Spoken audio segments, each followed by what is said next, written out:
ये कहानी है 1938 कैरली नाम के एक आदमी की, हंगेरियन आर्मी में, और वो उस कंट्री का बेस्ट पिस्टल शूटर था।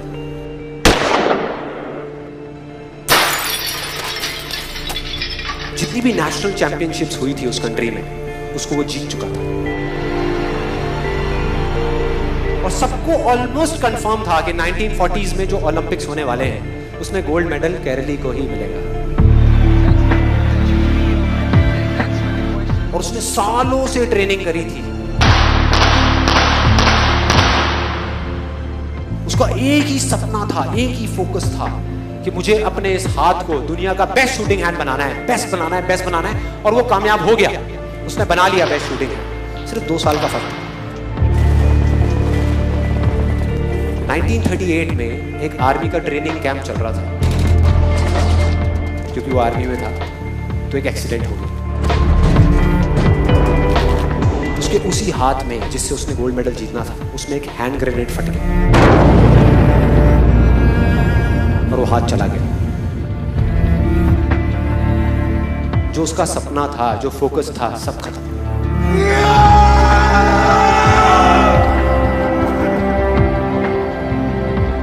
उसके पास 2 रास्ते थे। एक तो ये कि वो बाकी की पूरी जिंदगी रोता रहे और कहीं जा करके छुप जाए, या अपना जो गोल था जिस पे उसने फोकस किया हुआ था उसको पकड़ करके रखे। तो उसने फोकस किया उस पे नहीं जो चला गया था, जो उसके पास नहीं था। उसने फोकस किया उस पे जो उसके पास था।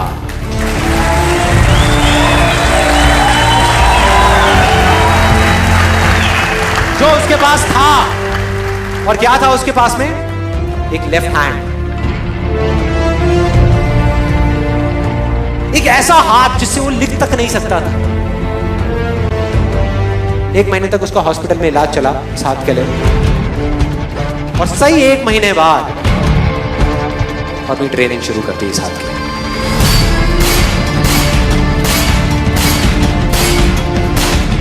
ट्रेनिंग के 1 साल बाद, मतलब कि 1939 में वो वापस आया।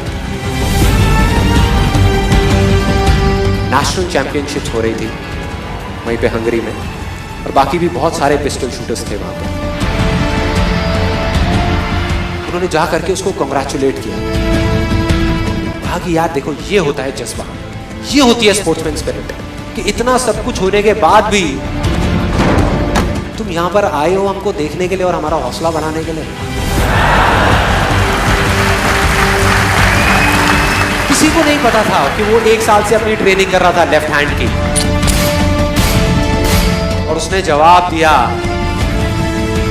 मैं यहां पर तुम्हारा हौसला बढ़ाने नहीं आया, तुम्हारे साथ कॉम्पीट करने आया हूं, तुमसे लड़ने आया हूं, तैयार हो जाओ। और कंपटीशन हुआ। बाकी सब वहां पर जितने भी लोग थे वो कॉम्पीट कर रहे थे अपने बेस्ट हैंड से। ये कॉम्पीट कर रहा था अपने ओनली हैंड से, ओनली हैंड से। कौन जीता? The man with the only hand, कैरली जीत गया। लेकिन वो यहां नहीं रुका। उसका गोल क्लियर था कि मुझे इस हाथ को इस कंट्री का नहीं, इस पूरी दुनिया का बेस्ट शूटिंग हैंड बनाना है। उसने अपना सारा फोकस उठा करके डाला 1940 पे, जब ओलंपिक्स होने वाले थे। लेकिन 1940s के ओलंपिक्स कैंसिल हो गए वर्ल्ड वॉर की वजह से।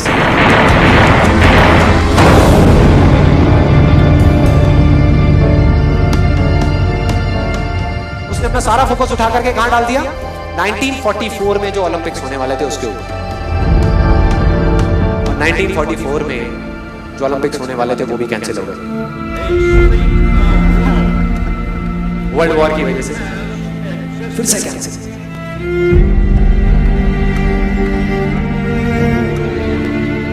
उसने अपना सारा फोकस उठा करके डाल दिया 1948 के ओलंपिक्स में। 1938 में उसकी एज थी 28 साल। 1948 में उसकी एज हो चुकी थी 38 इयर्स। और जो यंगर जो प्लेयर्स आते हैं निकल करके, उनसे कॉम्पीट करना मुश्किल होता चला जाता है। लेकिन मुश्किल नाम का ये वर्ड था ही नहीं उसकी डिक्शनरी में। वो गया, पूरे वर्ल्ड के बेस्ट शूटर्स आए हुए थे जो अपने बेस्ट हैंड से कॉम्पीट कर रहे थे, और ये अपने ओनली हैंड से कॉम्पीट कर रहा था। और कौन जीता? The man with the only hand.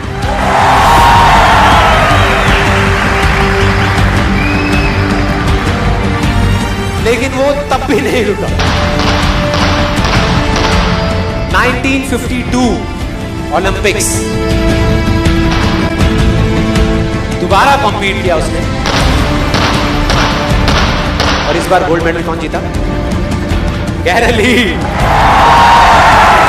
4 साल बाद दोबारा से, और पूरी की पूरी हिस्ट्री को बदल करके रख दिया ओलंपिक्स। इस पर्टिकुलर कंपटीशन में उससे पहले किसी भी एथलीट ने लगातार 2 गोल्ड मेडल्स नहीं जीते।